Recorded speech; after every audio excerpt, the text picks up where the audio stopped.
Tongito zay namana Eljo tonga bahery amizao famaranana zay ataonao zao dia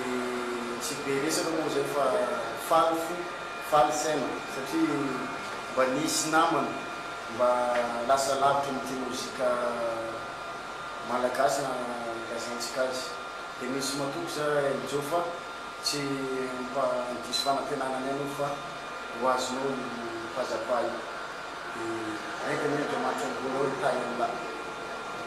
tafiaraky finaliste la amizao Eljo tegna ataovy tsara miandry zava-dehibe avy amilazy miandry vokatra avy amila zay manao manlatra amin'ny farany hip hop izy respect fagnajarana be resaky maso maventy be tsy ampoizinay zany le raha fa tonga eny la amizao pense ça va eny raha faly zany zay faly zay ancienne ancienne ok ao tsara ça va respecta